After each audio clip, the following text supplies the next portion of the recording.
Good morning and good afternoon. Welcome to another episode of Before Coffee. It is Friday. Happy Friday, guys. And we are covering all the news you need to hear before the weekend, so you don't gotta worry about it. You can go on blissfully unaware of what's happening this weekend, and we'll come back on Monday to tell you what happened. This is the first and only international game show, Before Coffee, a father and daughter podcast where we look up our news stories right before we've started. We've just got caffeine in our bodies, and we're learning to speak and read live on stream. Let's roll that segue wheel, but first, get into today's headlines. Today on Friday's News Dump. Italy gives key support to EU trade deal with South American nations. And 12 atomic bombs worth of heat has been absorbed by the ocean in 2025. Greetings for Friday's News Dump, where we have the United States Congress starting to do their job a little bit. The Senate advances war powers resolution to limit Stinky the Clown, and 17 House Republicans vote with Democrats to extend Obamacare subsidies. Rare twins are born to a mountain gorilla family in Virunga National Park in the Democratic Republic of Congo. And Tennis Kenya admits to error in granting a wild card after player's performance goes viral for being that bad. Oof. And a man, and I use that term man, who is a spitting image of Bobby Hill from King of the Hill, if you know that show, allegedly broke windows at JD Vance's home in Cincinnati. And China is starting to clamp down on everybody because the United States doesn't care what they do, and they're clamping down on Japan. In my culture news, it was David Bowie's birthday yesterday, and for that they opened up his childhood home in South London for public creative workshops. And it's National Static Electricity Day, and I got zapped again. Hey, it's really dry here. And January 9th, 2026 on Before Coffee. Yeah.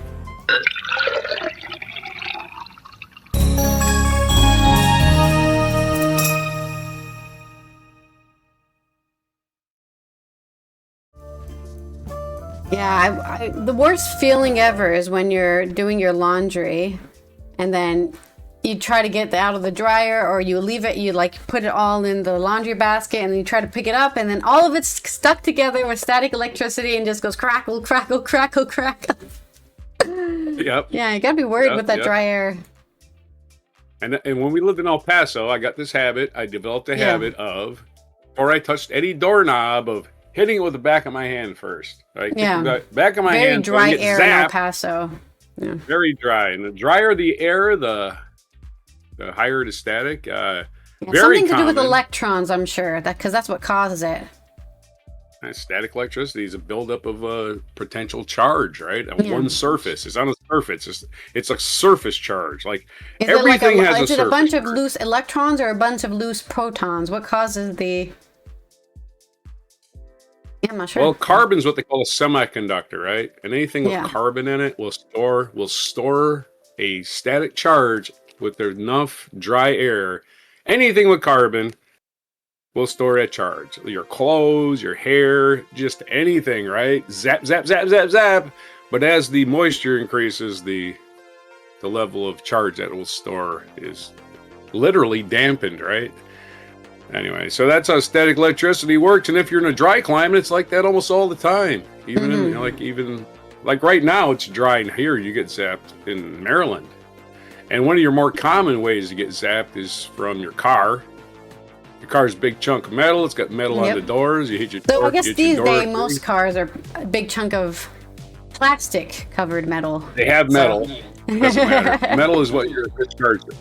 The metal is a conductor. The metal can't store electricity. It doesn't store. Well, that's the also carbon a dangerous thing at gas stations, right? You can get a static electric shock and then cause a fire. Yeah, Yeah, ground yourself before you pump gas, because you could throw a spark into your gas tank and blow up your car. And nobody wants that. That's a lot. Your insurance probably won't cover it either. Yeah, typically you're going to ground yourself. Typically you just ground yourself when you touch your car anyway. It doesn't really happen. And the thing, what was I going to say? I forgot. We can talk about static electricity during this day in history, I think, some more. Oh, what I was going to say is the reason it's generated by your car is tires are not made of rubber anymore. When they were made of rubber, you did not have this big static carbon factory. Basically, now they're made more of plastic, and the plastic generates even more static electricity. It doesn't generate; it stores it. It's collecting it. It's collecting it on its surface, transferring it to the metal of your car, and when you touch your car, zap! It's all gone at once. It's amazing, right? It's all going through your body to the ground all at once. Ouch. I'm sorry. That's my little, yep. Let's get started with our first two stories for me with our first segue roll. Rolling the Segway wheel. It's rolling the Segway wheel time. Carbon is known as the, excuse my language, the whore of chemistry, as they say. It combines with everything. It's another segue, and it's another hypothetical, because it seems to want to roll hypothetical every time for you. Hypothetical, man. Can we roll something else? I get this all the time. Yes, we can. I don't even care. Yeah. It seems like I get hypothetical every day, and that just seems like lazy it's crazy. man's hey. All right, lazy now you got bad pun. That's better. Everyone At least I loves a do bad some pun. actual brain activity. This first story. Oh, let me nice mute the music, because I still have the music on here. I didn't even realize that. Right. The music from yesterday's Thursday show. Puns. Where is it? Where is it? There it is. Goodbye. Okay. First story coming out for me is an update on the deal that the farmers were protesting yesterday in France. The Mercosur deal has been supported by Italy, which is, I guess, key support. Italy has given it key support. This is by Sam McNeil and Giada Zampano on AP News, coming out of Brussels.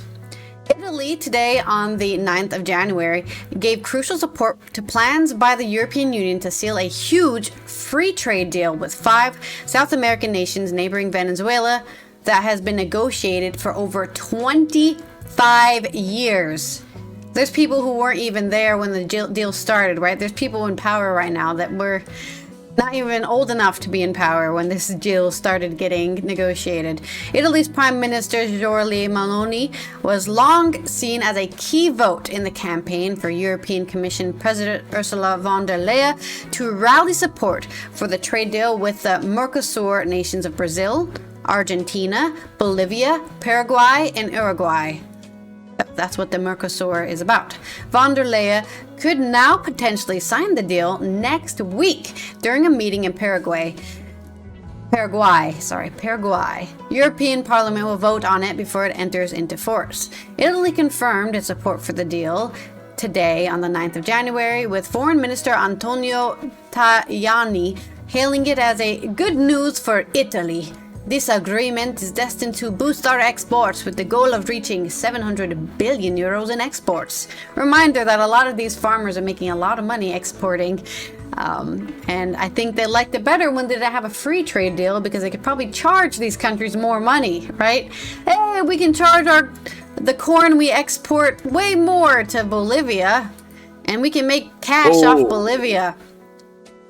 Though I feel like if you're exporting corn to Bolivia needs to get their shit together. But that was just an example. I have no idea what these countries actually accept in exports. But now they don't have those tariffs, right? They don't have 0 tariffs trading to Brazil, Argentina, Bolivia, Paraguay, and Uruguay. So now they can get a cheaper deal, which is supposed to, right? The idea supposed to increase trade between the European Union and those 5 countries. But, some corporate farmers don't like that they basically have lost competition, I guess. Because that's what they were arguing, at least in France yesterday, that they were losing their ability to have competition because it's a deal with all of the EU instead of just countries, right? Before you had singular deals between countries, so probably France had a good deal with Brazil or Bolivia. And now that deal has been completely irrelevant because they have free trade with all of the EU.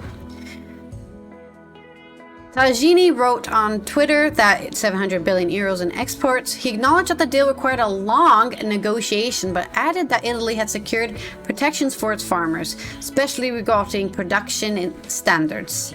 Meloni said at a press conference on January 9th she never had an ideological objection to the Mercosur agreement. We have always said we will be in favor of it when there are sufficient guarantees for all farmers. The agreement's potential is good, but not at the expense of excellence of our products. Well, don't worry, Italy. You are one of those places that exports things that's stamped with an Italian seal, right? They got that going for them at least. Oh, this is real Italian pasta. I'll pay double. German Chancellor Friedrich Merz said in a statement today that the agreement is a milestone in European trade policy and an important signal of our strategic sovereignty and ability to act. He stressed that with this agreement, we are strengthening our economy, trade relations, and our partners in South America, which is good for Germany and for Europe. The deal would create one of the world's largest free trade zones, covering some 780 million people from Uruguay to Romania, and a quarter of the globe's gross domestic product. It also gives Brussels a diplomatic win at a time of economic upheaval, providing a stark counterpoint to the gunboat diplomacy of Washington and the coercive exports controls of Beijing. Who's saying this? Oh. Given the Trump's policies of isolating the US from the rest of the world, it is imperative for the EU to lead trade integration policies at the global level and to look for partners elsewhere, said Antonio Fatas, a macroeconomist in the French business school in INSEAD. In the wake of the tariff wars, Brussels has sought to curtail its dependency on U.S. market with trade deals forged across the world. The EU has struck deals with Japan and Indonesia and are working on one with India. A delay in December to the signing of the deal had infuriated Brazilian President Luiz Inácio Lula da Silva and led experts to worry a last-minute stumble would wreck the EU's credibility. For Europeans, the finalization of the free trade agreement with new partners stands among the best responses to U.S. tariffs, growing protectionism, and trade tensions with China, said Agathe Desmarais, a senior fellow at the European Council of Foreign Relations. She said the current EU reliance on China for some critical raw materials could be broken by tapping into Mercosur's deposits. Opposition to the deal was led by France and Poland, which we talked about France yesterday, with their riled up farmers flooding streets and blocking roads and tractors from Brussels to Athens. Austria, Hungary, and Ireland also voted against it. Ireland. Interesting. I'm not surprised about Hungary. We know Hungary's led by a demagogue, so he's gonna do whatever Putin tells him to do. Ireland's Prime Minister Michael Martin said on yesterday, the 8th of January, in Shanghai during a visit to China that we don't have confidence that the Irish farmers would be undercut by that, according to Irish public broadcaster RTE.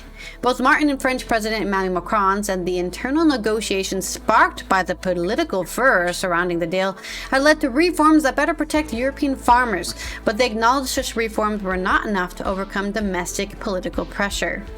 Posting on Twitter yesterday, on the 8th of January, Macron said 3 of France's key demands were now being met. New safeguards to an emergency break of imports if they are found to undercut EU prices by 5%. So if Brazil is sending corn to France and it's cheaper, 5% cheaper than anything that French farmers can sell, they can say, nope, we're not accepting any more Brazilian corn. Or more, the mirroring of EU food safety regulations in the Mercosur bloc, which I think is obvious, right? I think if you're going to import goods from another country, they have to match your level of regulation and safety, right? If you say you can only have 1% of corn filled with bugs, then Brazil also has to provide that too. And that is a real regulation for a lot of goods, by the way. You're allowed to have a little bugs in your food. Protein. And the third thing they were able to get was an increase of inspections of agri-food imports at EU ports and beyond, so they can actually see if they're following any of those food safety regulations. Thank you, Dorina, for claiming second and the silver medal, as well as congratulations on your rank up.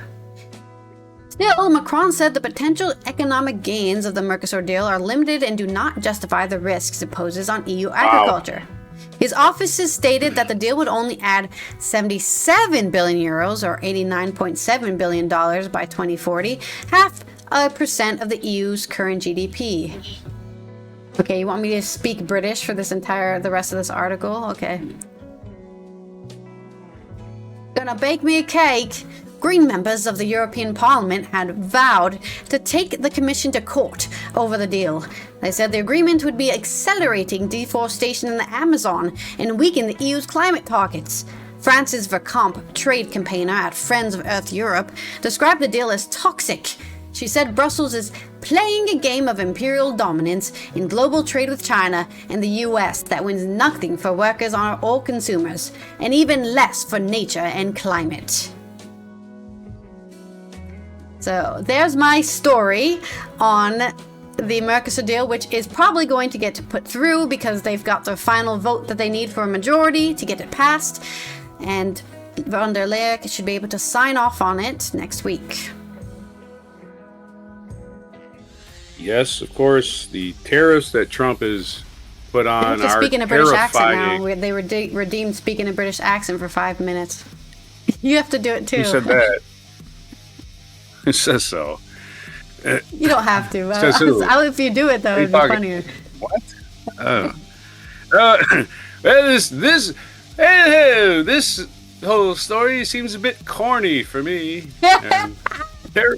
And the tariffs are a bit terrifying. There's another pun. I don't know. Absolutely hilarious. Is there another story? Yes, I do have another story. Hopefully not as long as this one. Alright, let me give you some more audio celebrations. My next story is about how much heat the ocean has consumed or absorbed last year. According to experts, it's 12 atomic bombs exploding every second of every day of the year amount of energy. This is on Liberation by also with AFP. This is the 9th consecutive year that the previous record has been broken, according to a study published this Friday, January 9th. This phenomenon weakens the marine ecosystems and exacerbates climate disasters. The warmer the water, the more coral reefs die and the less housing for marine wildlife there is, and then everything just kind of breaks down. The record-breaking heat of 2025, which could be the second hottest year ever recorded, according to the European Copernicus Laboratory, has not spared the oceans.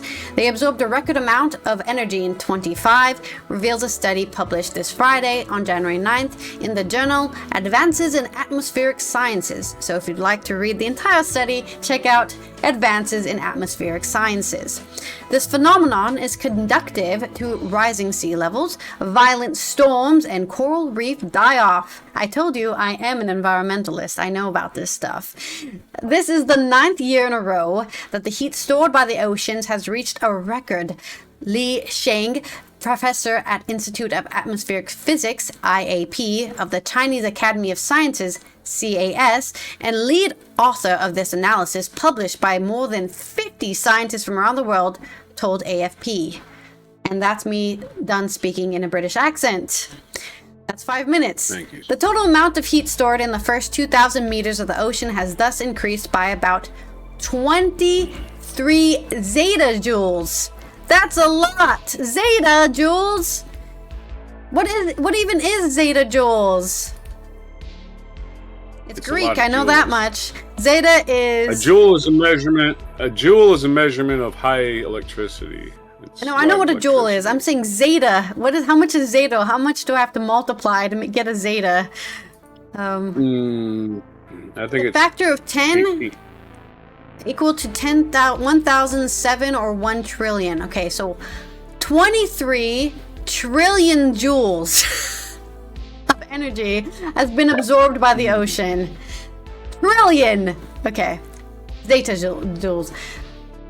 It's an amount of energy equivalent to 12 Hiroshima, which we don't even make bombs as strong as the Hiroshima atomic bomb.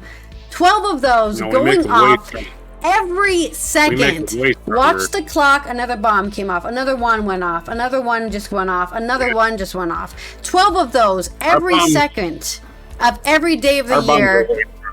That amount of energy has been absorbed by the ocean. Okay, that's our bombs are way bigger. Hiroshima bomb was little compared to the ones we have now. It was very tiny. Yeah, no, but Hiroshima was a dirtier bomb, so it let off more energy. Well, it left off more radiation, sure. Yeah, I suppose. Either way, the point is 12 of those are going off every second. Another 12 just went off. Another 12 just went off. Can you imagine that? The Earth would explode if that was real. No, I can't imagine one. A climate regulator, the ocean absorbs 90% of that excess heat caused by human greenhouse gas emissions because our planet is mostly ocean, so instead of it bouncing off into space, it gets absorbed by the ocean. Scientists use several data sets, notably from the International Argo program, which consists of 4,000 floating platforms drifting across the world's ocean and reaching the depths of up to 2,000 meters. So they're just floating in the ocean, and they say, wow, we just absorbed this much heat today, according to our measurements, and it's still, the ocean is 2,000 meters deep, still warm from that energy absorption. The ocean warming contributes to a sea level rise through the thermal expansion. When the water temperatures increase, its volume also increases, similar to a melting ice cube.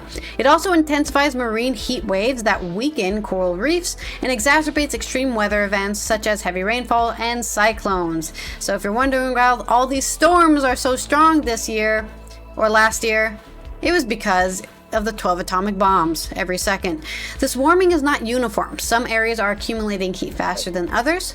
Tropical oceans, the South Atlantic and the Mediterranean, the Northern Indian Ocean, and the Southern Ocean are among the regions that absorbed record amounts of heat in 2025, which isn't surprising because Europe is still one of the heaviest greenhouse gas emitter, and the Mediterranean's right there to suck it all up. The 2025 record comes at a time when the average sea surface temperature, more sensitive to short-term variations, has slightly decreased, while remaining the third highest value ever recorded. This decrease is explained by the emergence of La Niña type conditions, generally associated with temporary cooling of the ocean surface. In the long term, the rate of the ocean warming is accelerating due to the continued increase in greenhouse gas concentrations. The greatest uncertainty of climate system is no longer physics, but the choice that humanity makes. Katarina von Schuckmann, an oceanographer at the Mercator Ocean International and co-author of the study, told AFP, adding that she still sees an avenue of hope. A rapid reduction in emissions can still limit further impacts and help preserve a climate foreseeable for societies and for ecosystems. Once we kill all the things in the ocean, it's going to be pretty over for us, because that actually is our largest greenhouse consumer is the algae in the oceans and the phytoplankton and all that stuff. We definitely don't want to be killing our oceans. There's my shorter story on the 12 atomic bombs every second. That was longer than your... That was just as long as your longer... Yeah, sure it was. It was only 2 paragraphs. You're just losing track of times because you're completely dialing out. I'm looking for a... Yeah, blame the messenger. Okay. I'm looking for a joke. So if it was long enough, you should have found a joke by now. So maybe it wasn't long. Not a good one. A climate scientist and a climate change denier walk into the bar. The bar attendant... My phone's making noises. A climate scientist and a climate change denier walk into the bar. The denier says to the bartender, "Show me your strongest whiskey." The bartender says, "This one here is 95% alcohol." The denier slams down his fist and leaves the bar in a hurry. The scientist says, "You know, that's the problem with these guys. You show them the proof and they still don't buy it." See, it's 95 proof. Anyway. I got it. 180. Okay. Hey, there's no good jokes. That's a no lot of alcohol today. Yeah, it's like Everclear, right? Everclear is 180 proof. Damn. Alrighty. Let's roll our segue for your stories. Okay, stories for me to read, and I will, when I start rambling about this, just let me know. Okay. I'll give you some sarcasm. Sarcasm's easy when you're talking about Congress. You don't even have to think. You just react. Sarcasm about Congress. One's about the House and one is about the Senate. Which one you want first? Let's talk about the Senate first, because they're the ones that get 6-year terms. APnews.com. Senate advances war powers resolution to limit Trump's powers. This is from Stephen Groves and Joey Cappelletti. I wonder if that Joey Cappelletti was John Cappelletti's kid, brother, the guy who won the Heisman Trophy. I wonder if that's the same guy. Or he might have had cancer and died, I'm not sure. Probably isn't the same guy. Maybe a relative. Anyway, I'm having a conversation inside my head and you're hearing it. Sorry, everybody. The Senate advanced a resolution Thursday that would limit Stinky the Clown's ability to conduct further attacks on Venezuela, sounding a note of disapproval for his expanding ambitions in the Western Hemisphere. He doesn't really have expanding ambitions in the Western Hemisphere. He just wants to change the conversation away from the Epstein files. That's all this is about. If you're in some country worried about the United States attacking, it's like, yeah, it's because of the Epstein files. And if you're in a foreign country and you can get your hands on the Epstein files, there's absolutely no legalities preventing you from disclosing all of that stuff. Everything. Right? Yeah, sadly, I'm still an American citizen, so I think I would still be in trouble. Talking about you, I'm talking about anybody, any foreign country with espionage capabilities is capable of leaking all of this information. And anybody in the FBI is capable of giving I know you don't like the guy, but hey. WikiLeaks. Now, WikiLeaks is a thing, but again, the thing they were doing was trying to topple the Democratic elected government in the United States, and that's not exactly something I'm in favor of. I mean, they did succeed. They helped Trump win, for Christ's sake, So fuck WikiLeaks. Democrats and 5 Republicans, all Democrats and 5 Republicans voted to advance the War Powers Resolution 52-47 to ensure vote next week in final passage. It is virtually no chance of becoming law because Stinky the Clown would have to sign it. It doesn't matter. The Senate still has to approve it, dude. The Senate still has to approve things. It's not a law. It's a War Powers Act. Still, it was a significant gesture that showed unease among some Republicans after Stinky seized Venezuelan leader Nicolas Maduro in a surprise nighttime raid over the last weekend. Diaper Donnie's administration is now seeking control of Venezuela's oil resources and its government. The War Powers Resolution will require congressional approval for any further attacks on a South American country. Why would you require the president to sign a thing that limits his power? That makes no fucking sense. And why would the Constitution be set up like that? The Senate just says, fuck you, you can't do it, and that's the end of it, right? None of this, I get to veto this shit. That's a big fucking hole in the Constitution as far as I'm concerned. It just gives them the final word no matter what. It makes no fucking sense. Whatever, man. To me, this is all about going forward, said Missouri Senator Josh Hawley. You remember the guy that ran for his life when, the tour was coming through the Capitol on January 6th. You know those people that are just taking a friendly little tour? But Josh Hawley sure as hell did haul ass. Well, at least he's voting against Trump now. If the president should determine, you know what, I need to put troops on the ground in Venezuela, I think it would require Congress to weigh in. Oh, doing your job. What a concept. The other Republicans who backed the resolution were Senators Rand Paul, who's becoming at least a decent human being as anti-Trump goes, Lisa Murkowski, who should have switched parties a long time ago, and Susan Collins, who is a disgrace. Susan Collins of Maine, who's a disgrace to anybody that considers her a moderate. She's a right-wing, scared little girl who just votes with Trump no matter what. And Todd Young of Indiana grew his spine. Hey, way to go, Todd Young of Indiana. Trump reacted to their votes by, who cares what he said. Democrats had failed to pass several such resolutions in the months that Trump escalated his campaign against Venezuela, but lawmakers argue now that Stinky has captured Maduro and set his sights on Greenland, which again, Greenland is an independent, belongs to Denmark, ain't part of our anything we need. The Greenland's nothing we need. Oh, they've got oil under the surface. Everybody's got oil under the surface, man. Knock this shit off. Seriously, this is all about Epstein.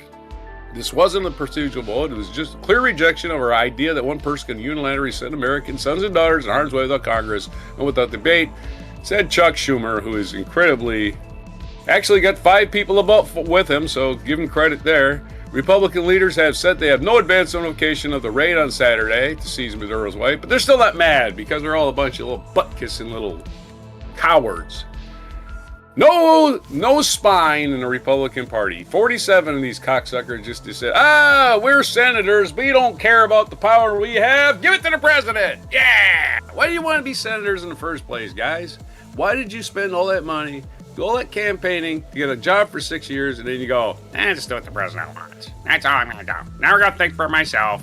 Never going to care about my constituents. I think red states make up the majority of the military that are going to be sent there. So good luck to you guys. I hope you voted for Trump because that's the guy that's going to get you killed.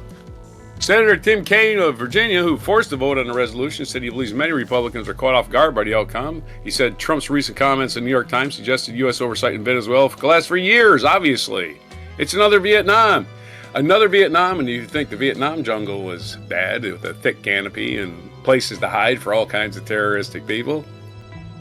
Go to Venezuela's jungle once and see if you can find anything. The administration has used to evolve a set of legal justifications of a months-long campaign in Central South America for destroying alleged drug boats. There was no drug boats. There was never any drug boats. That was straight up murder is what it was. Murder in high seas is all it was. Pretending they were drug boats is never going to work. It was completely and totally murder, and Whiskey Pete needs to go to prison. And Trump, of course. Trump deserves execution, actually, because he's a criminal and he's a traitor and he's sold our country out. It's the most obvious thing in the world, and I don't know why people don't realize it. I think the president has demonstrated at least already a very strong commitment to peace through strength, said Senate Majority butt kisser John Thune is a Republican from South Dakota. Why South Dakota gets a United States senator, I had no fucking idea. 12 people live there that aren't on reservations.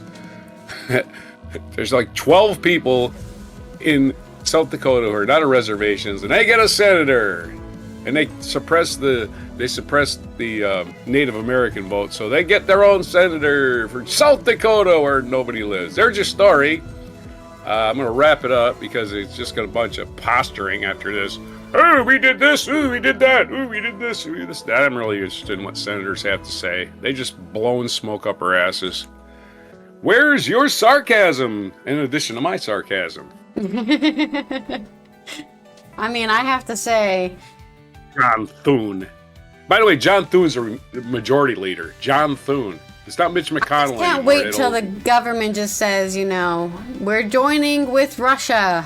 That's what I'm waiting for. It is 10 months to the elections. Less than 10 months that we throw hopefully most of these Republicans out. The ones that aren't retiring. Get them the fuck out of there. I'm sure these elections are going to happen. And they're not going to be canceled because the Democrats are anti-government or whatever fascist governments say to explain why the opposition is not allowed to get elected anymore. Yep, there's your sarcasm. That you believe there's really going to be elections. Good luck, because I don't think it's going to happen because Trump has already setting the precursor for the Insurrection Act of 1797. A law that's never been used for any reason. It was used when people had muskets, right? Nobody had hand grenades. Nobody had drones. We had the Insurrection Act in 1797, which was should have been imposed by Joe Biden as soon as he took office, just to go arrest Trump. That's what he should have done. And then, arrest everybody, and then, the Insurrection Act's over. But this asshole is going to try to pull it during the election so nobody can vote. They're going to make us all stay indoors under threat of violence. That's his plan. I know that's his plan. They talk about it all the time. They talk about the Insurrection Act. That's why they're sending the ICE and the National Guard to everybody's cities to drum up an incident that they can use. And every time they shoot somebody, it's another potential for the Insurrection Act. That city's out of control. We got to send... Oh, wow. Why is it only blue states getting all these troops? That's interesting. Yep. Yeah. Is that your only story, or do you have another one? Nope. We're going to do another one of our Republicans went against Stinky. 17 House Republicans, of course, in ABCnews.com, Lauren Peller, Emily Chang, and John Parkinson. 17 House Republicans vote with Democrats to extend Obamacare subsidies. The House passed a bill on Thursday to extend Affordable Care Act's enhanced subsidies for 3 years by a vote of 230 to 196. 17 Republicans voting with Democrats and defying GOP leaders, which is awesome, because Mike Johnson is a absolute criminal. He's just a criminal. Ahead of the vote, Democrats boasted that several Republicans were expected to defy their leadership team, a tangible path forward that sends legislation through the Senate to the Resolute desk. I hate that fucking name. To address to the expired subsidies remains on a question. I am never going to use that term Resolute desk ever fucking again. I hate that term. That is awful fucking term. It makes it sound like the president is some real, I'm this guy who's standing in the way of all of it. You know, he ain't resolute. He's a fucking criminal. Resolute. He's resolute on stealing money. That's about it.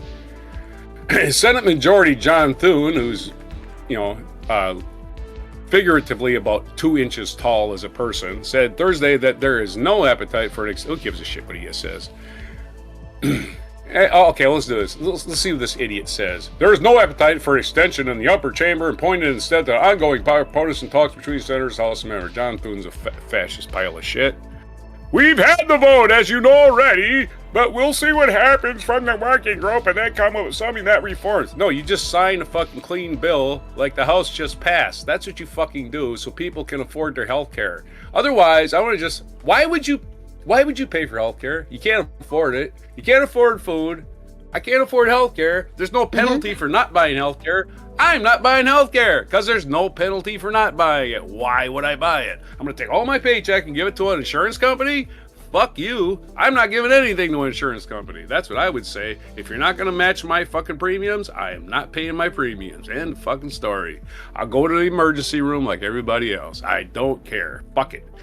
Health insurance in this country is a joke. It has been for a long time. It gets worse every year. And acting like we get a shitload of money to help pay the premiums to the insurance companies is not a solution. It never was a solution. It's a fucking Band-Aid. It's always been a Band-Aid. My thing is, if they don't want to pass it this year, just throw the fucking system away, get rid of all of these Republicans and start over it from scratch next year when we got a real Congress writing real laws that last a long time. They don't have to be voted on every 10 years. I don't have to have, oh my God, people can't afford their insurance. What are we going to do? We got to give them money. No, free healthcare. Just like every other civilized country in Europe has. Something that we just have one single payer and we don't have to go around going, I wonder if I can get an MRI for this thing sticking out of my leg. I wonder, I'm bleeding to death. Should call the ambulance or should I just die? It's a hard choice. Yep. French Revolution should be happening already. Don't know why, but here we go. House Minority. If you're like me, the total chaos that we're going to suffer from people not having insurance is going to be a short period, short-lived. It's going to be terrible, but it's going to be worth it in the long run because we're going to get actual legislation, you would hope, from the people that are tired of just giving money to insurance companies for no reason. Luigi has it right. Violence is the answer. I'm sorry, violence is the answer. Because the violence is the answer for the other side. I'm sorry, violence is the answer. You can't tolerate the intolerant. Violence is the answer. You got to drag these rich people out and execute them in the streets, like the French Revolution did. I'm sorry, but that's what we're headed for. Because they're taking away everything we've ever worked for our entire lives. They're taking away the whole reason we have governments, to support people. Yeah. And 30%, 25%, the stupid motherfuckers out there that never paid attention in school, that always have a grudge against everybody else. Oh, that guy was mean to me and I never recovered from it. Those fuckers are all just okay because they're stupid as hell and they're fine with everybody taking away their health insurance and their life, basically. Every chance you've ever had of moving up. House Minority Hakeem Jeffries expressed pride in the bipartisan coalition created ahead of Thursday's vote after a 3-year extension and enforced Affordable Care subsidies after 9 Republicans crossed the aisle Wednesday night to set up passage in the House. I hope today there will be more Republicans joining this leader, said Senate Minority Leader Chuck Schumer. Gesturing towards Jeffries at a news conference Thursday, Jeffries called the vote an opportunity to make a meaningful step forward to lower the high cost of living for every American, particularly as relates to health care, but it's a battle that we continue to wage on behalf of American people. Wednesday's procedural votes passed by 221 to 205 margin, with 9 Republicans voting with Democrats to pass it. The subsidies, which expired at the end of 2025, were enhanced during the COVID-19 pandemic to increase the amount of financial assistance those were already eligible and to expand eligibility to more people. A bipartisan group of House members and senators met for about an hour over lunch Thursday to grapple with various reforms to subsidies, including income caps, flexible savings accounts, and fraud. You know where there isn't any fraud is if you just go to the doctor and you never get a bill. That you never get fraud. Mm-hmm. Right? There's no fraud. The government pays the doctor, you don't get a bill, and it's taken out of your taxes. And if the doctor commits fraud, that's on him, right? The doctor committed fraud. There's a whole bunch of other shit in the middle for other people to commit fraud on. Do you get this part?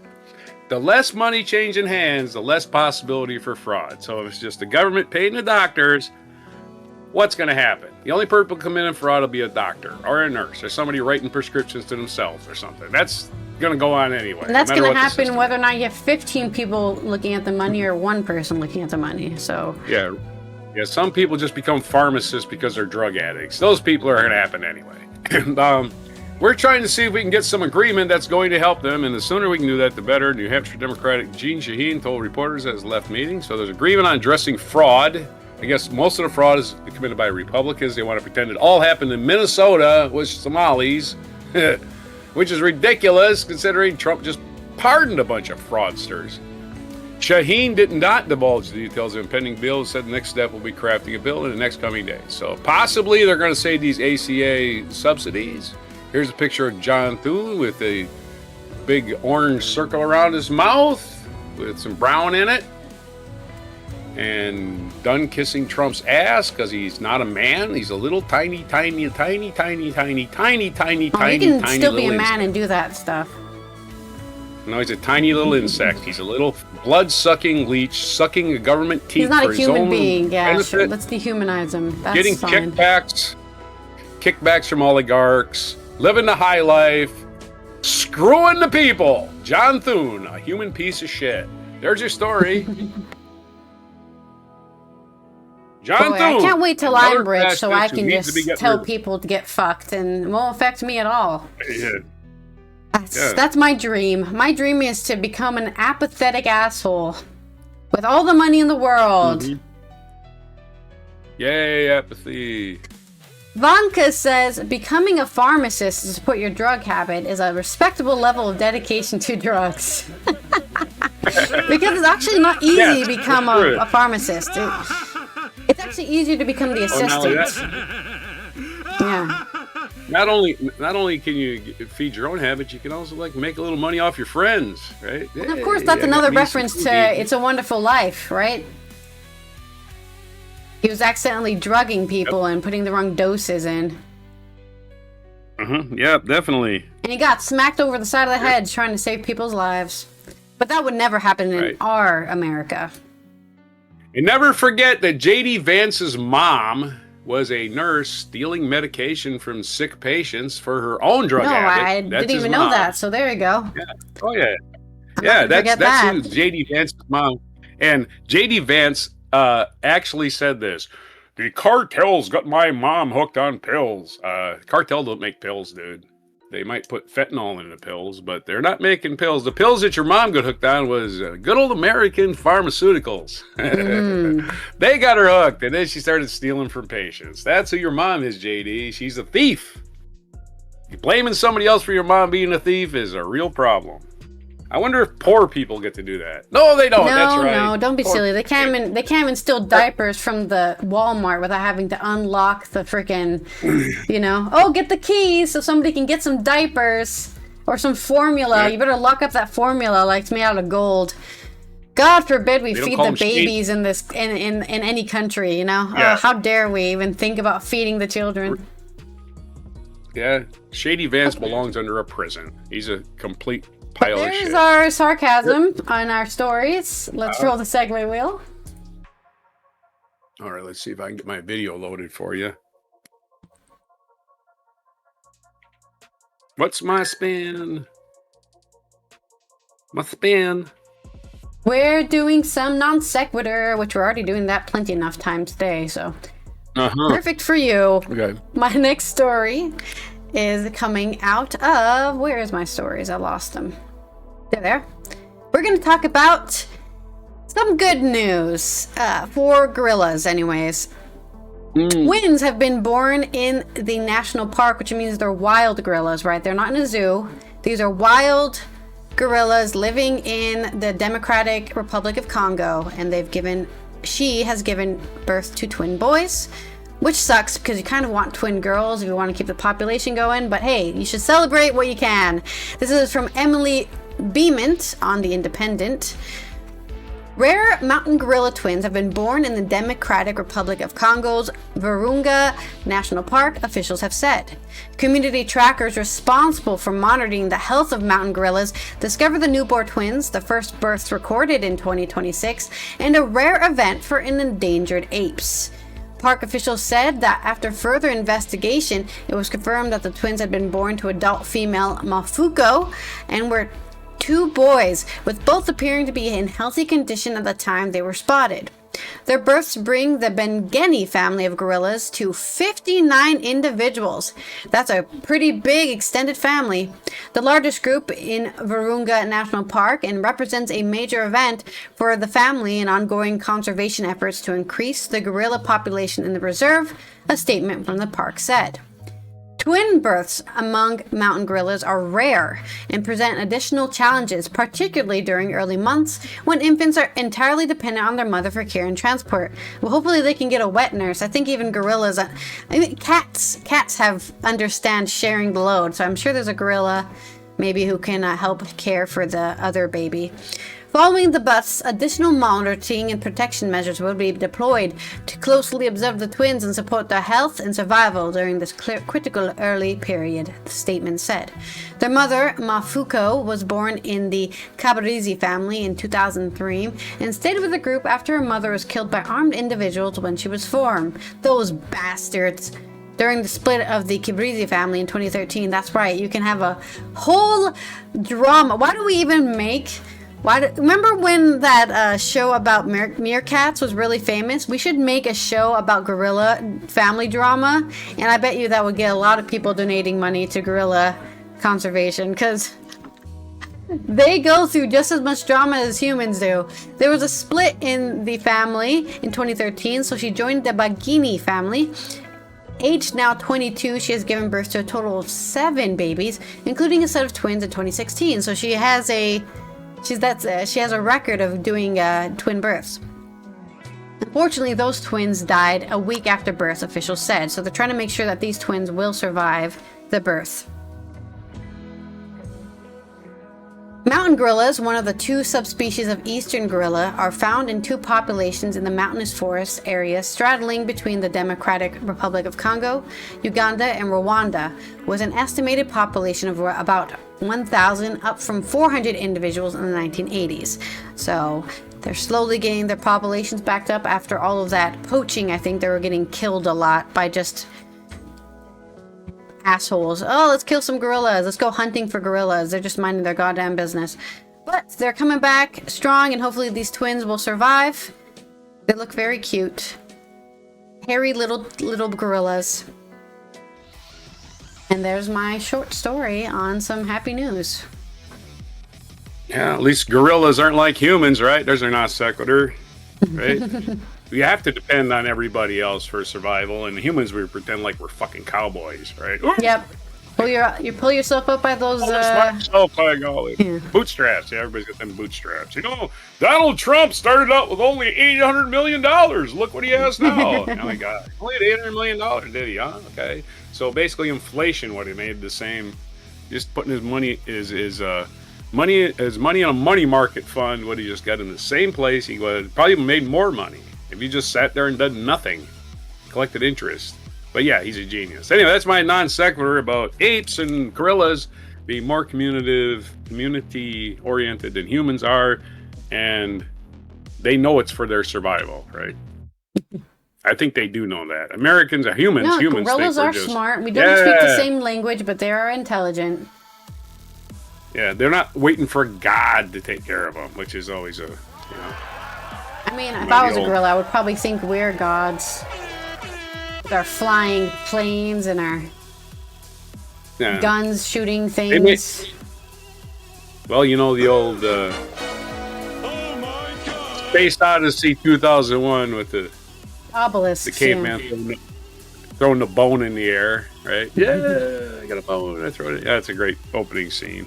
Anyway, there's your non sequitur. You have another story? Or are we going to the Shady Vance story? The next story is about Kenya. So we're talking about two African nations today. I love talking about Africa because I don't get enough attention.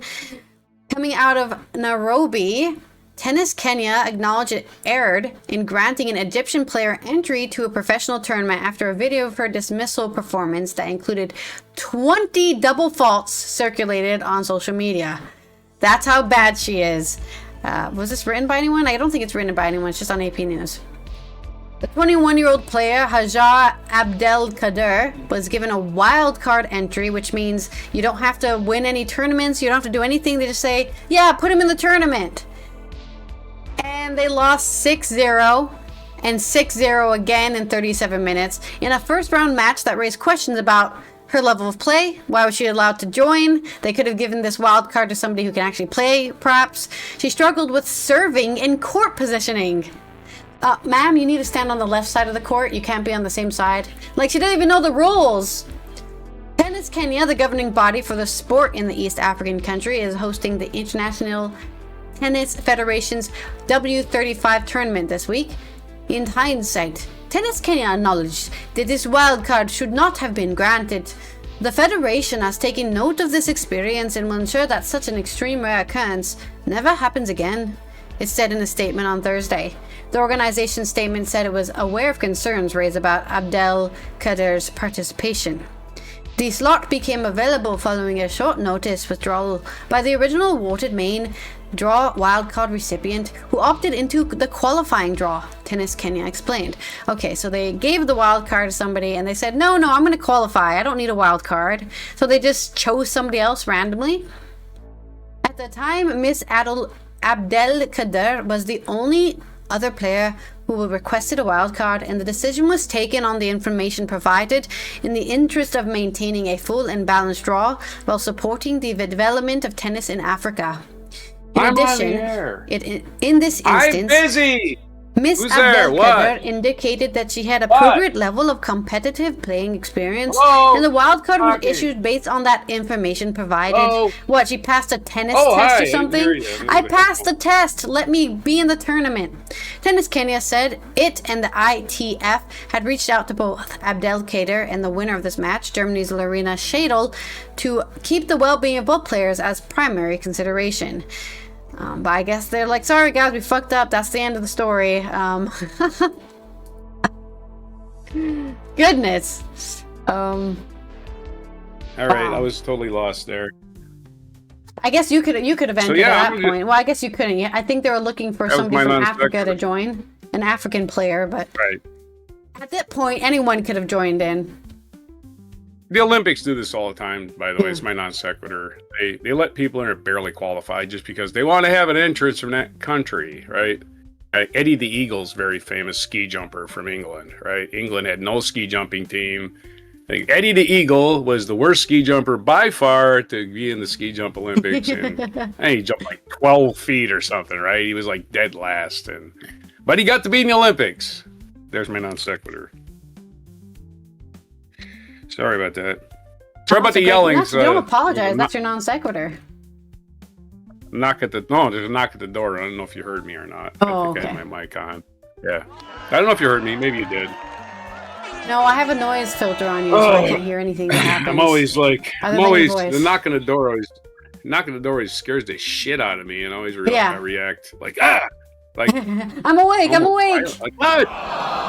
I'm not even sleeping, but something just makes me jump out of my skin like that. I have the same thing. I don't know why I have some sort of weird PTSD reaction. Like my cortisone levels go high if someone knocks on the door.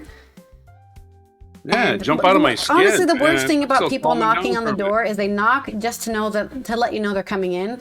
Where, in my opinion, when you knock on the door, you're saying, "Can I come in?" And if I don't answer, I'm busy, so don't come in. Right? That's my miscommunication with door knocking. I just describe it to just being my problem alone. People don't have to adjust to it. But it's just one of those things, like, it doesn't matter what I'm doing. If I get a knock on the door, I jump out of my freaking skin. I don't know what it is about knocking at the door. Knock, knocking on Roger's door. I think it's childhood trauma. Don't do that. I think it's childhood trauma of some sort. That's what I'm saying. You're having PTSD. If you get stressed and freaked out by it, that is. I think it's PTSD. I'm going to show you my bobblehead collection. Oh, here we go. New bobblehead reveal. This is Moses Malone. Hall of Famer Moses Malone. Played for one of the best rebounders of all time. He would just rebound everything. He led the league of rebounds like 50 times. Very small basketball, too. But look, there's Jonathan Ogden, Hall of Famer. God. I got a couple of Hall of Famers here. He's a football. Baltimore Ravens. So look at his cartoon. I know he's a bobblehead, but that's really big. Yeah, and he's an offensive tackle, too. Offensive tackles. The Vikings, I guess, right? That's the Viking jersey. No, the Ravens. I'm in Baltimore Area. You're right. So They're also purple. Ravens. Baltimore Ravens, and there's John. He's in the Hall of Fame. He was in the Pro Bowl. Every year he was in the league. He was a really good player. And Moses Malone is one of your all-time NBA greats. He's passed away. And look at Jonathan Ogden's face, like it's a cartoon face almost, right? Yeah. Moses Malone looks like he talked to you. That looks like his actual face. They just ripped it off and put it on the and since Moses Malone is now no longer with us, I do believe he occupies this. His spirit is occupying this He's bobblehead. The bobblehead. I'm telling you, if you look at him long enough, he looks sentient, right? He does look sentient. He looks like a real person. This looks like a real person's head, does it not? It does not look like a cartoon, right? He looks like real, doesn't it? This could be a person's face. And it never stops moving, by the way. Most bobbleheads stop moving. This one does not stop moving. It's well balanced. It never stops moving. I set it on the table here. I'll check back in 5 minutes. His head will still be moving. I guess. No, he's moving. That's why he looks sentient. He looks human. It looks like a human face. And I think this is actually Moses Malone occupying this space because, of course, he's no longer with us. Big man, about 6'10". And he has that look on his face like he knows something. It doesn't look like he knows something. He knows something. I don't know. That's for damn sure. Look how knowledgeable he looks. He's like, yeah, I know something, man. Check me out. I am so cool. Anyway, Moses Malone is a sentient bobblehead. And it's going to be like Chucky the doll. He's going to start killing people and revenge killings. He's going to start... Revenge killings for me. Following you around. Yeah, the Moses Malone science fiction story I'm working on now. All right, there you go. There's our little brief respite between stories. Thank you for your non sequitur. Well, you wanted to know if I had more bobbleheads. I don't think I ever asked about this, but I'm glad to hear about it. I'm happy to listen. I think you asked. You asked the other day. I said I got a bunch of them. I haven't seen it. No, yet. I think you mentioned that Wednesday, you had more bobbleheads, and I was like, "Why do you?" I was more curious of where you got these and where they came from. Well, I don't just have Mark Sanchez. Although Mark Sanchez is up there. The other ones are not well-known players, unless you're a fan of the Baltimore Ravens. All right, so spin the wheel and let's do story number or whatever. Spin our segue wheel. I always used to say roll the wheel, but you never really roll the wheel. It is a limerick. Woo, poetry. All right, a limerick about two limericks maybe, because one of the first stories about JD Vance in his home in Cincinnati, not the one he lives at in D.C., which is paid for by the taxpayers, but his house out in Ohio was vandalized earlier this week or last weekend or whatever. Man allegedly broke windows of JD Vance's home due to mental health issues, not politics.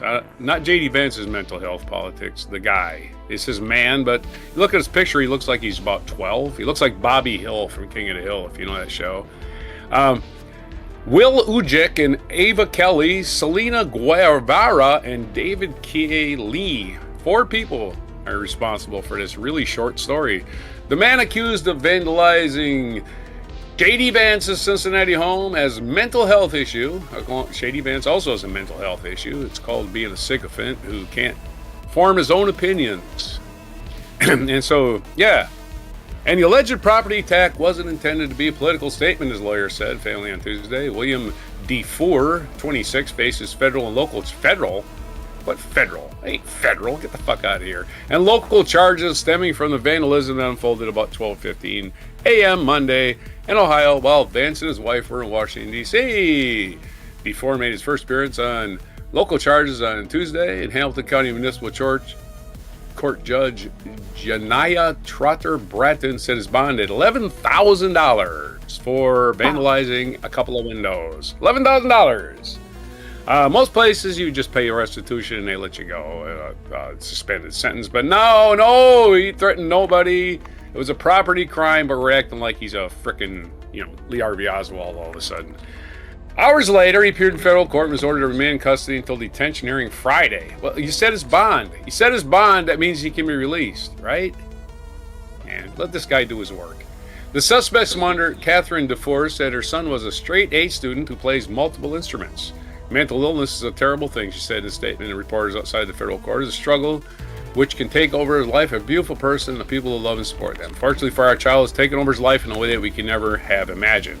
Defense attorney Paul Loftman insisted his client's action were not politically motivated, saying Monday's attack had nothing to do with the specifics of the vice president. DeFour writes peaceful poetry, according to Loftman, who added, I just don't think there's anything political going on. This is purely a mental health issue.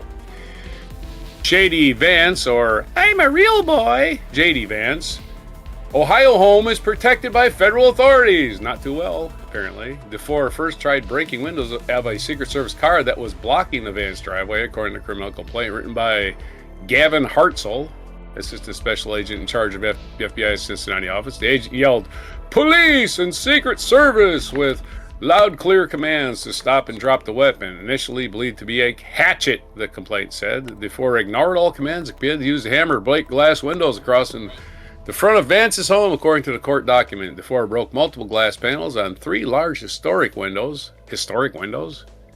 Wow, that's interesting. The suspect dropped the hammer and fled before being taken into custody. His hammer strikes on the driver's side of the window of the Secret Service car caused marks and abrasions of the glass. I hope the glasses are going to be okay on a vehicle. Oh my God, property was damaged. Of course, this guy is under arrest.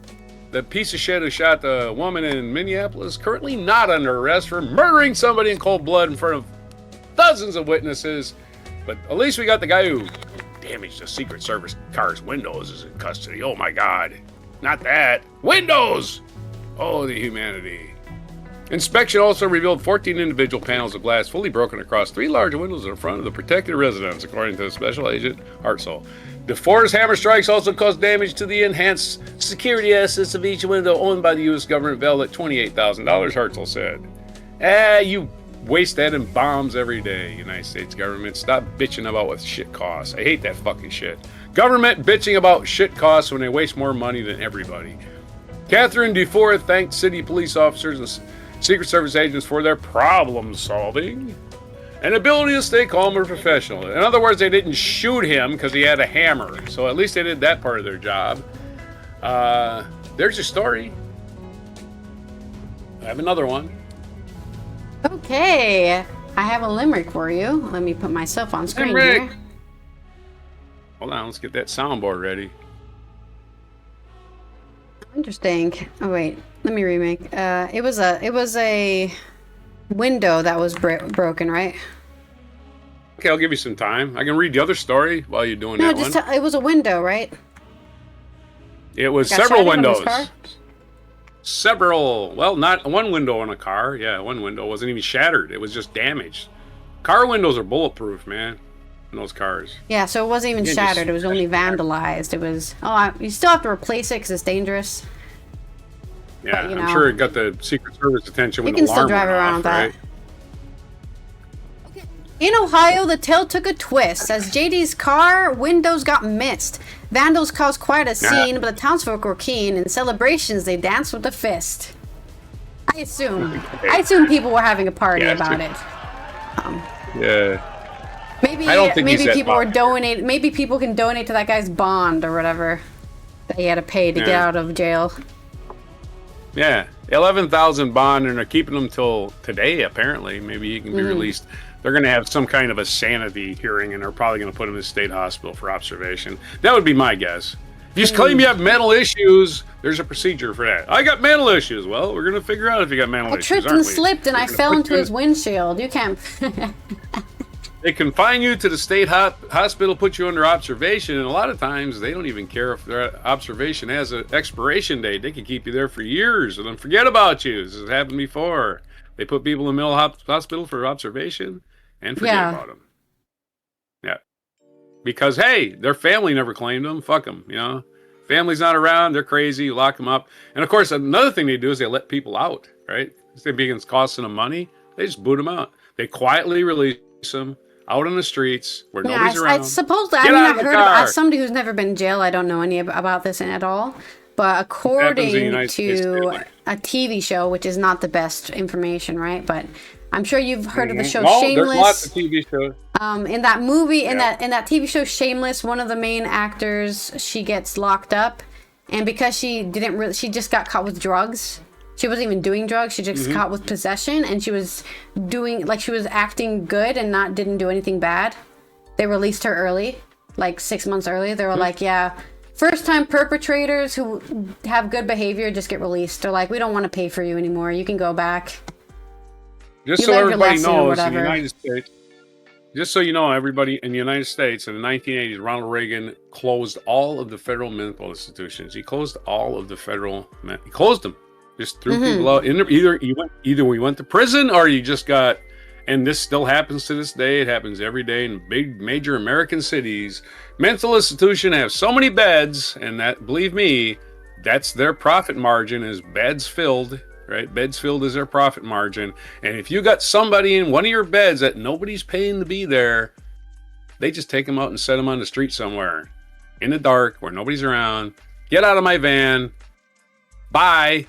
And then just go back to the hospital and pretend some places they just release you, like you walk out of the prison and the prison's like 50 miles away from anything. Not a prison. These are not prisons. Well, these are not prisons. These are mental institutions. Yeah. These are mental institutions. But some of those are far away and they just release you and you have to walk. Yeah, but prisons do not do this. Mental institutions do this. Prisons, they have to have a board, a clemency board, a parole board or whatever. That's a whole nother thing. I'm talking about mental institutions that they have no regulations unless the state has them. And again, mental institutions are just taking people that are taking up beds, costing them money, and setting them out on the street. And that's why all these crazy people are in the streets. The mental institutions can't afford them because of Reagan. And again, the government doesn't think it has to take care of their citizens. They treat us like we're just property. They treat us like we're just line items to not be worried about. If you're not on their side, you're not an American, right? That's the whole mentality of this government. So they're just going to keep fucking us over until we get a French-style revolution. I'm telling you, the longer we put off the French-style revolution, the worse it's going to be. Like, if we go 10 years before we do it, it's going to be even worse when those 10 years from now. Because people are even more angry and more desperate. I read somewhere from a political, somebody who studies politics or whatever, they have a degree. But they said something along the lines of, because we have state rights, it's actually harder to have a political revolution similar to France. Because what France did under Napoleon is that they centralized everything. So everything was central. And a lot of European countries are like this. A lot of European countries are centralized in their capital. Everything goes to their capital. The governments are all there. So if you take over the central government, you take over the capital city. But if you take over Washington, Maryland will still be able to do stuff. Virginia will still be able to do stuff. California, Oregon, they'll all still be able to do stuff without. They don't need the central government. So that's the issue is with an uprising in the United States, you actually have to have people take over their state governments, not just the federal government. State government. Yeah. The state government can do what the Civil War did and throw all the federal troops out of your state. Get out of my state. Get your agencies out of my state. Get all of this federal shit out of our state. We're not part of your country anymore. That's what needs to happen. I'm serious. California needs to saying. cut They off the have rest to do of the that. country. So it's more of a state movement. A state has to do it. We can't have our tax dollars anymore. You can't have them. And we're just going to keep them. We're going to keep our tax dollars. There's going to be a way to do that. But it has to happen all at once, I guess, similar to the Civil War. I was going to say. Because if it's just one state at a time, they probably will just invade you and then put you under some sort of... I got another story, so I'm going to shut up. Another story. China slaps export controls on Japan military for Taiwan remarks. Yeah. Because Japan is trying to support Taiwan, and China has been given the go-ahead by Trump to affect a regime change in Taiwan, because that's a thing that's the American doctrine. If somebody's within 150 yards of your borders, or whatever the hell it is, if somebody's in your hemisphere, you can just depose their leader, and Taiwan's taking notes. I'm sorry, China's taking notes about Taiwan. This is from Josh Zhao of japantimes.co.jp. China imposed controls on exports to Japan with any military use, intensifying dispute between Asia's top economies over remarks Japanese Prime Minister Sanae Takachi made last year on Taiwan. Last year was basically a week ago. All dual-use items are banned from being exported to Japan for military use effective immediately. China's Ministry of Commerce, in a statement Tuesday, exports for any other end-user purposes that could enhance Japan's military capabilities are also prohibited, it added, without elaborating. Japan's leader recently made erroneous remarks on Taiwan, hinting at so this is the Chinese guy talking, where he says, Japan's leader recently made erroneous remarks on Taiwan, hinting at the possibility of military intervention in Taiwan Strait, a ministry spokesman said on the statement. Those comments violated the One China principle and were of malicious nature with profound detrimental consequences, according to the spokesperson. So China get their panties in a wad because Japan supports Taiwan. So China's got a big bug up their ass about Japan, because they always have. I mean, Japan did invade China in last century, and the rape of Nanking is legendary. And there's your quick story, and I'm stalling so you can write me a limerick. I know it isn't exactly going to roll off your pen anytime soon. But I guess I can talk about whatever. There's a tension that grows. As China's ambition, it shows. With a wink and a nod, the U.S. plays the facade, while Taiwan's plate steadily flows. Nice. Indeed, a wink and a nod. Hey, go ahead and just invade whoever you want. We're not going to stop you. We don't even care. We want you to let everyone. Hey! Right. Another thing I was going to say about anarchy was, you were talking about the French Revolution earlier. It slipped out of my mind. The French Revolution came after the American Revolution. And why did the American Revolution start? It was this thing called the Boston Massacre, where the government shot civilians. Sounds familiar, doesn't it? Well, yeah, sadly it was a massacre, so it was a lot of people. Sadly, I don't want a bunch of people to get shot up in the street, but it sounds like that's going to have to happen. That was 5 people, I believe, the Boston Massacre. Yeah, just people demonstrating peacefully, and they got shot. But so also, again, this was... the sad thing, I guess, is that we're used to massacres at this point because of our terrible gun laws. I'm not used to it. Okay, well, other people are I'm not used to it, and I grew up in the 70s. I got the 70s where Kent State happened, where the government opened fire on students who were not even protesting. They were just going across campus. Yeah. I'm just saying it's happened so, more yeah, the Boston Massacre. Back when that happened, it was a rare thing. Now there's a massacre every year. Yep, probably every one day. 2 months there's a massacre. Something, I don't have the numbers. I'm trying to think of a massacre. Are you talking about school massacres? I'm talking about the government those count. shooting people. I'm talking about the government shooting. You can't rebel against the government. I know it's more shocking if the government commits the violence. Yeah, you can't ever rebel against the government unless the government's doing the shooting. If it's just a citizen doing it, who are you going to rebel against? No, this is the government. The Boston Massacre is not something that happens every few months. No, it was the redcoats shooting at people who were protesting the tariffs. Right. That's what started the revolution. It has nothing to do with modern day violence in schools. It was the government shooting citizens for having an opinion. And that's all that really happened in Minneapolis the other day. She was shot for having an opinion. That was it. She was shot for having an opinion. She did nothing wrong, not a damn thing wrong. You can justify it all you want. The film don't lie. She did nothing wrong. Especially when the cop had to shoot her after she was already dead. Cop has to shoot you after you're already dead. He's trying to cover something up. And he did it in front of everybody, by the way. It isn't no Mrs. Reed. This guy committed murder. It's no mystery. I don't know why he's not in custody right now. The guy with the hammer is in custody. Another segue, because we've got non sequitur again. And we're already going on non sequiturs every other story. Give me an alliteration headline.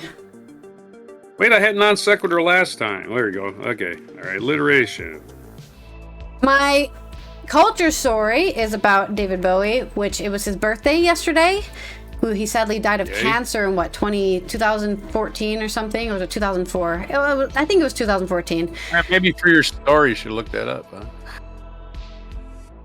It was like 17. But for his birthday, South London has opened his childhood home to the public for creative workshops, which is something David Bowie always gave support to, is giving people the ability to create art and everything like that. I can't remember who it was. There was a famous kind of nightclub or just club in general that a lot of people got their start off of, and David Bowie was kind of the patron of that club. And I can't remember the whole story about it, but it was a really cool story, and I'll figure it out.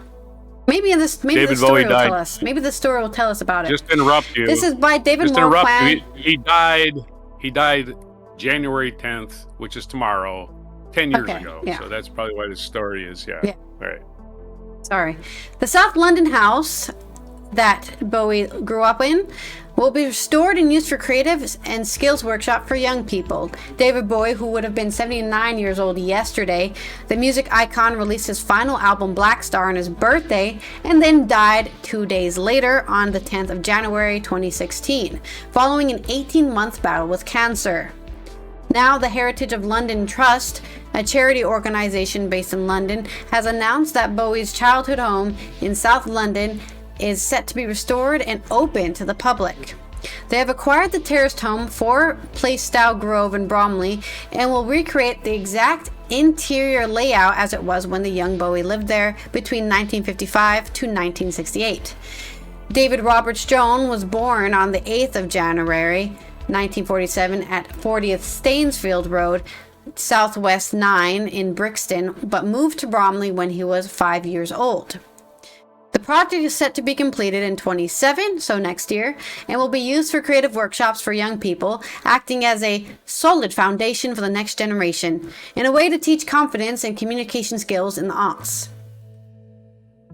And then there's a picture of the house, which has a nice white picket fence and a garden, and it looks like it's limestone painted brick with a little blue circular, what do you call this? Like a plank, not a plank. You know, it's a metal thing that they wrote down. David Bowie, singer and talented musician, lived here in 1955 to 1968. The Heritage of London Trust director, Dr. Nicola Stacey, said, David Bowie was a proud Londoner. Even though his career took him all over the world, he always remembered where he came from and the community that supported him as he grew up. It's wonderful to have this opportunity to tell his story and inspire a new generation of young people, and it's really important for the Heritage of London to preserve this site. Dr. Stacey added, "We are thrilled to have already secured a major grant of £500,000 from the Jones Day Foundation towards the project and hope that people everywhere will want to be involved." Jeffrey Marsh, who co-curated the Victoria and Albert Museum, David Bowie is Albert's Museum's David Bowie is exhibition, worked on the restoration project. He said, "It was in this small house, particularly in his tiny bedroom, that Bowie evolved from an ordinary suburban schoolboy to the beginnings of an extraordinary international stardom. As he said, I spent so much time in my bedroom, it really was my entire world. I had books up there, my music up there, my record player. Going from my world upstairs out onto the street, I had to pass through the no man's land of the living room. Bowie's widow, Iman, and his daughter, Lexi, both posted tributes online yesterday, and fans will be gathering tomorrow to commemorate the 10th anniversary of the musician's death. Meanwhile, a new documentary titled Bowie, The Final Act, has been released in the UK and Irish cinemas. The BBC have announced that a new Bowie doc, Bowie in Berlin, will be released later this year. The documentary film will explore the icon's time in Berlin between 1976 and 1978, which is still during the Cold War. Stay tuned. No, we're not going to stay tuned, but so that's some cool culture information about Bowie and how they're celebrating his life and death 10 years after his actual death. And there's also a cute little picture of him with a cat on a windowsill. That's all I got for you. And you're muted.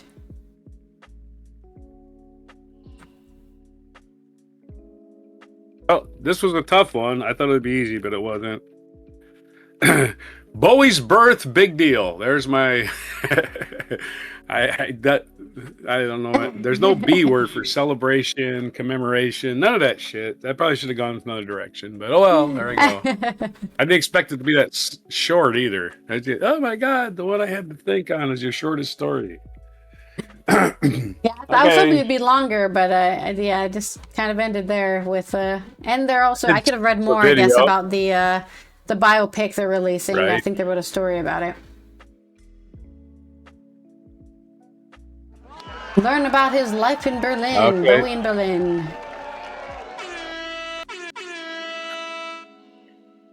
Okay, let's roll our segue for this day in history. Okay. And I think we're going to update our writer's room for a change today. I'll give you a non sequitur. Non sequitur about this day in history and all this other nonsense we got going on. Hey, this day in history. All right, I got to scroll. I did send you a video, so I did that part. Yes, I've got the video. 1839 in this day, Louis Daguerre proclaimed his invention, the daguerreotype, the first commercially successful form of photography. Yes, pictures in those days were actually called the daguerreotype, which were developed using a glass pane. They're very fragile. 1861, Mississippi became the second U.S. state to secede from the Union after South Carolina, because we should have said, bye Mississippi, don't let the door hit you where the good Lord split you, as they say. Don't let the door hit you on the ass on the way out there, Mississippi. And we let them back in for some reason. Can't quite figure out why. 1908, Simone de Beauvoir, a writer, Beauvoir? I don't know, it's French. A writer and feminist who gave a literary transcription to the themes of existentialism, was born in Paris. 1934 is a quarterback is the birthday of quarterback Bart Starr, who led the Green Bay Packers to victory in the first 2 Super Bowls, won 5 NFL championships in 7 years, which nobody's equaled. A couple of MVPs, couple of Super Bowl MVPs, probably the greatest quarterback in the history of the game, doesn't get any credit. 1941, singer and political activist Joan Baez, who was the forefront of the 1960s folk music revival, was born in Staten Island, New York. Happy birthday to Joan Baez, turning 84 today. She's legitimately, about 4 months older than Bob Dylan. Yeah. 1960, the construction began in Al Aswan High Dam in Egypt. Upon completion of 1970, it generated enormous amounts of electric power and allowed for control of the annual Nile flood. Yeah, flood control channels, very important for cities that get tired of, all the disease that come with floods. It's bad enough getting flooded out. It's all the disease that happens afterwards. 1982, Catherine Middleton, who is the Prince of, what do they call these things? What's Prince William? What's his title? The Duke whatever. The Duke of Wales, the Prince of, Duke of Wales. And Catherine Middleton's his wife.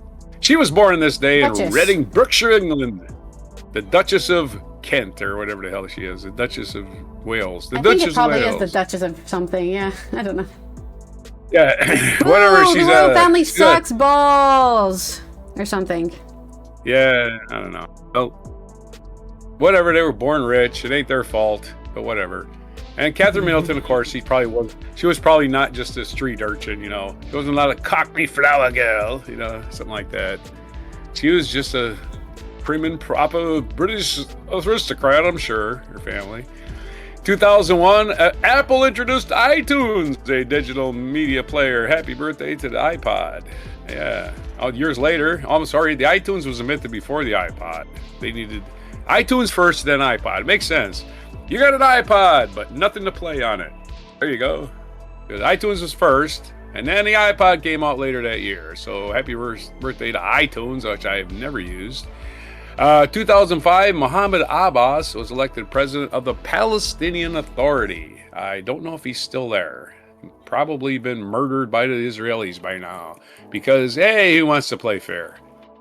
In 1431, Joan of Arc was put on trial. Again, the absolute bullshit that was society in the year 1431 thought that people were actually witches. Yeah, 19. Joan the Maid, as she was referred to in the court records, was put on trial in France, and this day in 1431, she faced more than 70 accusations, including the murder and heresy. Heresy. Go prove heresy, huh? Wow. She's a witch! And she eventually confessed. She confessed, thinking that it would spare her life, which didn't happen because you got a life sentence. It was later escalated to execution. We changed our mind. We're going to burn you at the stake.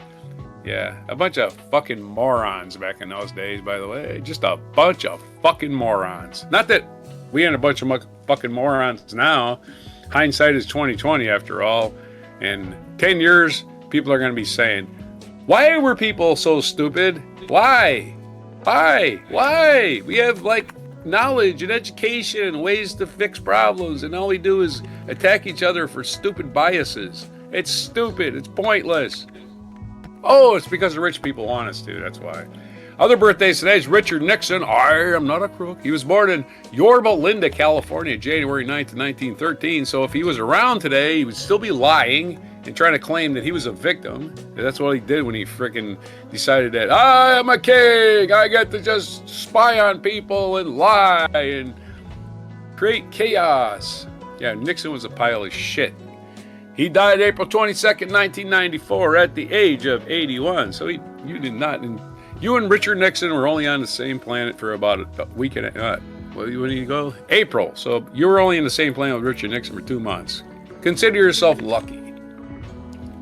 1908, Simone de Beauvoir. We did that one. Richard Nixon, we did that. We did Joan Baez. It's J.K. Simmons' birthday. Well, he's a good actor. J.K. Simmons, who does the Farmers commercials now, but he's been in a lot of good movies. He's that bald guy, kind of a smart ass. 1982, Catherine, Princess of Wales. We did that.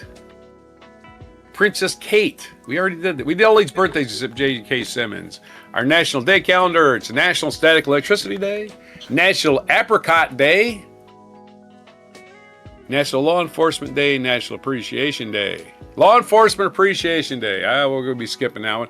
We do appreciate the law enforcement people that are actually out there just doing their jobs and not just acting like they're, security forces for the rich people. And that's our only job. Well, that guy's rich. I got to take care of them. Busting poor people, making them drag their asses to court. It's got to suck to be at one of those jobs where, yeah, sure, people think you're necessary, but they don't trust you. They think you're going to do something to them. And that's even more and more the case. They look at law enforcement and they go, whose side is he on? Not like, oh, I feel safe. No, not. I think that's gone. National Balloon Ascension Day. So let's send everybody we don't want on our planet in a balloon, put them all in balloons and send them off somewhere. And who cares where they go? As long as they land in an ocean. There's your Balloon Ascension Day for January 9th. I'm not going to do the writer's room because I've already kind of lost that. I'll do it next week sometime. All right, so those are your mispronunciations, your limericks. No haikus today. No haikus. We have puns and anagrams and all that fun shit for January 9th, 2025. Our news dump for January 9th, 2026. Sorry, got the year wrong again. This is going to keep happening. On before apricots. I love an apricot. Though I guess this isn't really the season for apricots, so I wonder why they chose apricots for it. I don't think they're growing right now. No, but if you canned them, they're still in your jars or whatever. There you are. Yeah, I'm just trying to see if it explains. Supposedly apricots come from China near the Russian border. So they're another Chinese thing that we've made into a global phenomenon. It does not explain why today is apricot day. It just is. Somebody just decided. What's that? Today is apricot day. There's a poison you can distill from apricot pits. I believe it's strychnine or one of those. You mean the same one in apples? I don't know. No, I mean a poison that's I'm trying to load it. Currently trying to load sadly, it does video, not say, hey, you can die of a poison if you eat this. So on the page, anyways. My non sequitur is it's protons. Sorry, it's electrons. When static electricity happens, it's when two insulators, like carbon-based objects, plastic, cloths, and you rub them together, and you get all the electrons mixed up, and there's too many on one side. And then when you touch some electricity, all those electrons go, hey, some protons. And that's what the electric shock is. So, I guess not really a non sequitur because it's kind of related, but... Yep. Insulation, baby. Don't be insulated if you don't want to get shocked. No, insulation. When they say insulation, carbon is not an insulation. It's a semiconductor. Insulation is like ceramics or... I'm just saying that's how you can create static electricity is by rubbing two insulators together. That's true. Yeah, and then when you touch a semiconductor, you activate the discharge. Well, you touch a conductor. Balance is metal. Key. Everyone likes to be balanced. Good luck with your errands, Vanka. Thank you for being here to talk shit with us on Before Coffee. Speaking of which, it's still no international days on the UN. Still nothing. We're not celebrating anything this week or next week, it looks like. So I hope you guys have a good weekend. Yes. And please don't look at the news. Just ignore it. Don't doom scroll. Go watch a movie. Go outside and walk around or something. Touch some grass. Because we'll be back on Monday to give you all the news you need to hear. So just don't worry about it for now. Have a nice, relaxing weekend. Leisurely, unaware of what's going on in the news. This has been Allison here from the Netherlands. Roger from the East Coast of the US. Don't forget to subscribe to the Before Coffee podcast channel because that's where we need the numbers. We need the algorithm to if you can, like it, comment, give the algorithm all the things so that it knows that people are watching our show. I think even we had like a #1 video the other day. I think we had it said something like, this is your highest video views ever in the last month, and it was 131 views. So thank you everyone who's been watching the podcast. Hopefully it was a good video and not one of our screw ups, right? We haven't had a screw up in a long time, to be fair. But now we have to knock on wood because we're going to have one next week because we talked about screw up. I got to use the bathroom, so I got to wrap this up. But we will see you guys after the weekend. Have a good one. And here is cyanide. Cyanide is the poison you get from cyanide. Yes, cyanide. Anyway. And also, you can support the podcast on Patreon. You can see this pre-show and post-show, us talking the shit some more. And here's our mic drop moment. Yes. Are you fragile? Short-tempered? Do you feel like it's your turn to be the one in power? Well, then brand new video. Job for you. Made today. Introducing ICE, U.S. Immigration and Customs Enforcement.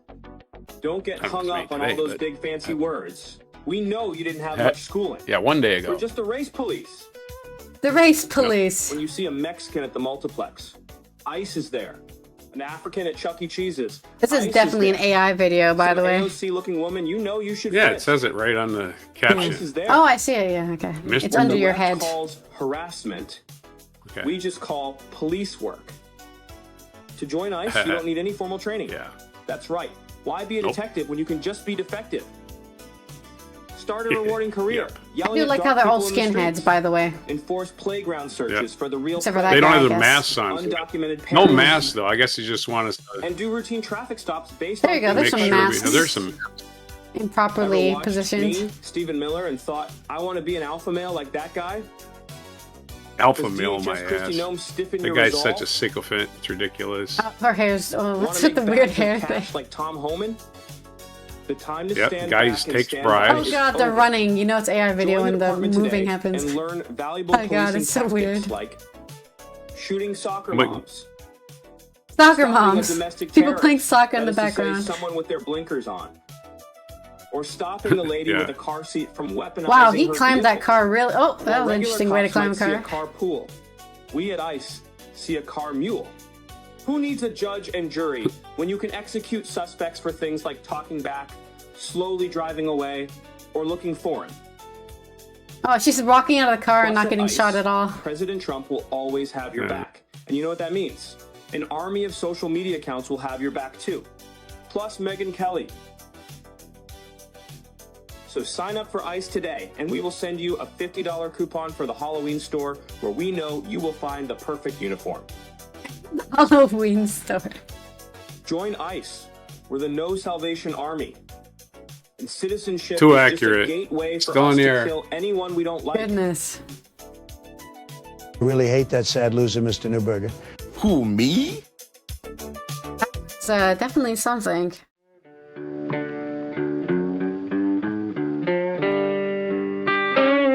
Be sure to hit the like, subscribe, and notify buttons, and follow our other channels, Toxic Alley, History of Gravy, and Scratchy Old Records.